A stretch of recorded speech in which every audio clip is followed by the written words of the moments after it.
श्री स्वामी समर्थ. जय जय स्वामी समर्थ. नमस्कार मित्रांनो. घरातील नकारात्मकता, कटकटी आणि गरिबी दूर करणारी स्वामी सेवा. घरात रोज कटकटी आहे. काय आहे, किती सेवा करू, किती तुमची इच्छा पूर्ण करू. कर्ज वाढत चाललंय तरी तुमच्या इच्छा संपतच नाहीये. मी नोकरी करून करून थकून गेलोय पण तुमचं काही सुद्धा संतुष्टी म्हणून होतच नाहीये. अशा कटकटी घरामध्ये चालत असतील तर घरामध्ये नकारात्मकता येऊन चुकली आहे. सतत भांडणं, घरामध्ये पैसाच टिकत नाहीये. उठल्यापासून रात्री झोपेपर्यंत फक्त कटकटी, चिडचिडी, भांडणच होत आहे. छोट्या छोट्या गोष्टींवर वादविवाद, मन अस्वस्थ आहे. अशी परिस्थिती जर तुमची असेल तर देवासमोर आपण हात जोडतो. आता देवासमोर हात जोडतो, मंत्रोच्चार करतो. तर आता असं काय आहे ज्याच्या कारणाने आपल्या घरामध्ये या कटकटी वाढत चालल्या आहे? ती आहे नकारात्मकता. आता नकारात्मकता दूर करायची काही नाही, सरळ आणि सोपं आहे. ते आहे श्री स्वामी समर्थ मंत्रांचा जाप.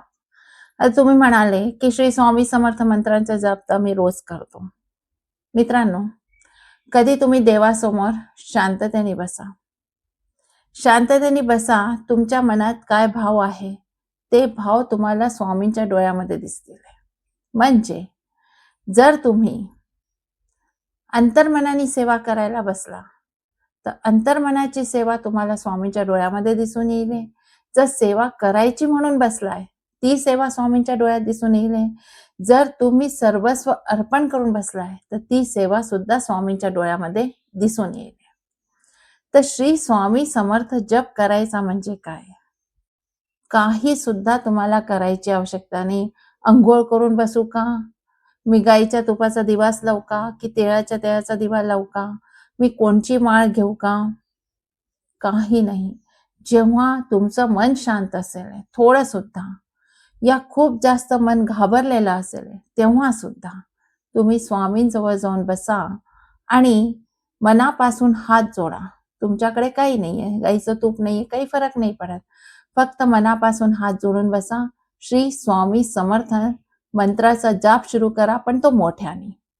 जेव्हा तो मोठ्याने जाप होईल, तो जप मोठ्याने कराले, तेव्हा त्याच्या ज्या लहरी आहे त्या पूर्ण घरामध्ये वावरतील, म्हणजे पूर्ण घरामध्ये फिरतील. जेव्हा त्या फिरतील तेव्हा तुमच्या घरातली नकारात्मकता दूर होणं सुरू होऊन जाईल. म्हणून हा विचार नका करू की अशा परिस्थितीमध्ये मी हे करू ते करू ते करू. नाही, तुम्ही नुसतं मन असेल नसेल जे पण तुमच्या मनात असेल श्री स्वामी समर्थ जप सुरू करा. नकारात्मकता दूर होईल. तुमचं मन स्वामी सेवामध्ये लागणं सुरू होऊन जाईल. आणि स्वामी सेवामध्ये जेव्हा मन लागेल तेव्हा पहा, ज्या पण भावने तुम्ही सेवा कराले तो भाव तुम्हाला स्वामींच्या चेहऱ्यावर दिसून येईल. तर समजा की माझा भाव खूप चांगला असाल तर स्वामींचा हसरा चेहरा तुमच्या डोळ्यासमोर येऊन जाईल. सेवा कशी करायची, कशी करा, कुठे बसायचं, कुठेही बसा. फक्त स्वामी सेवेच्या वेळेस जर फोटो समोर नाही ठेवला तरी चालेल. डोळे बंद करा. हृदयामध्ये आपले स्वामी बसलेले आहे, त्यांच्याकडे पहा आणि श्री स्वामी समर्थ सुरू करा. या लहरीमुळे नकारात्मकता ऊर्जा नष्ट होऊन जाईल. गरिबी आणि अकारण होणारी भांडणं दूर होऊन जातील. स्वामी स्वतः त्या घराचे रक्षण करणं सुरू करून देतील. दुसरी सेवा जी तुम्ही करू शकता ती आहे श्री सूक्तचं पठण. श्री सूक्त 16 वेळा वाचू शकत असाल तर खूप छान आहे, नाही तर कमीत कमी 3 वेळा.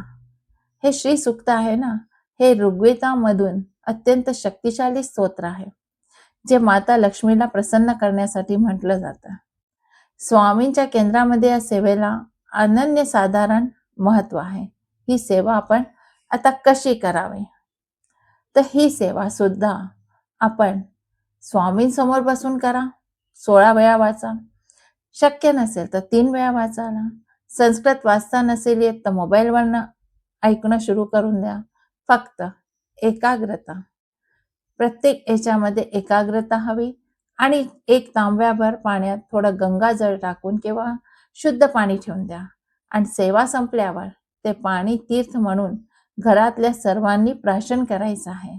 उरलेलं पाणी घरात सर्वत्र दूर शिंपडायचं आहे. आता ह्याचा काय फायदा होईल?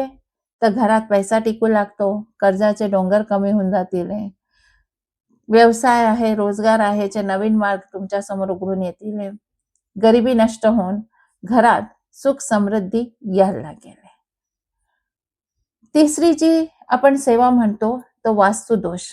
या मनामध्ये कोणत्या प्रकारची भीती असेल तर आपली भीती पळवणारा सगळ्यात पॉवरफुल मंत्र म्हणजे तारक मंत्र तुमच्या मनाला सुरक्षा कवच निर्माण करून देईल. जर तुम्ही खूप जास्त भिवून गेला असाल ना की आता मी काय करू, खूप कटकटी वाढत चालल्या, तर या कटकटींना दूर करण्यासाठी, मनामध्ये कठोरता आणण्यासाठी, मनामध्ये विश्वास जगवण्यासाठी, मनामध्ये कवच निर्माण करण्यासाठी तुम्ही हा तारक मंत्र म्हणू शकता.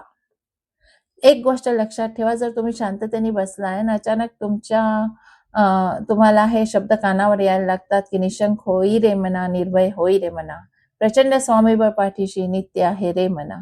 जेव्हा हे तुम्हाला ऐकू यायला लागतं तर काय होतं, अंगावर काटा येतो ना, अरे स्वामी आले.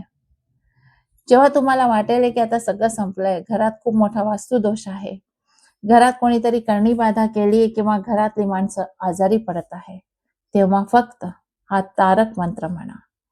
झोपण्यापूर्वी म्हणा, सगळ्यांनी एकत्र बसून किंवा एकटे बसून स्वामी समोर 11 वेळा तारक मंत्र म्हणा आणि त्याचा तीर्थ सगळ्यांना पाजा. सकाळी घर झाडताना, स्वयंपाक करताना घरात मोठ्या आवाजामध्ये तारक मंत्राचा ऑडिओ लावून द्या, म्हणू नसेल शकत तर.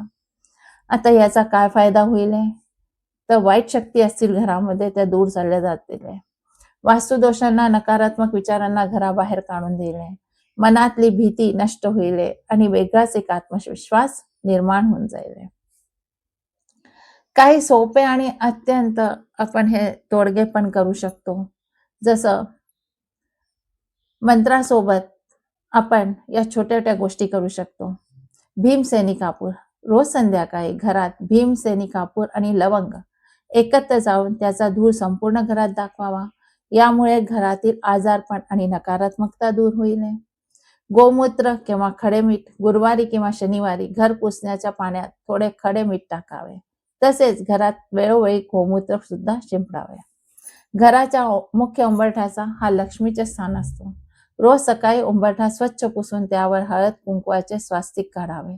यामुळे बाहेरची नकारात्मकता घरात प्रवेश करू शकत नाही. आता ही जी सकाळी सकाळी आपण उठून पूजा करून घ्यावी उंबरठ्याची.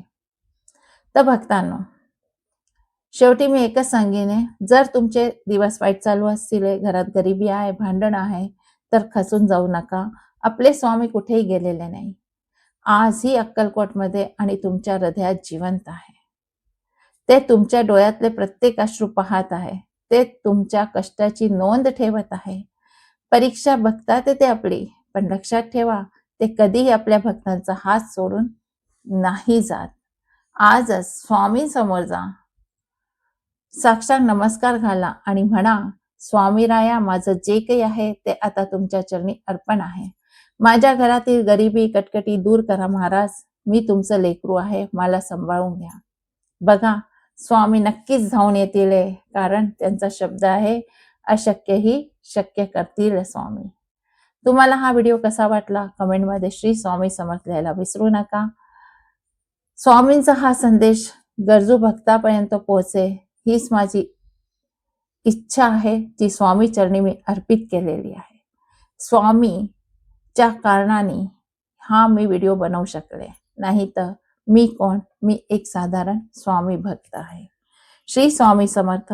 जय जय स्वामी समर्थ. भेटूया आपल्या पुढच्या व्हिडिओमध्ये. श्री स्वामी समर्थ.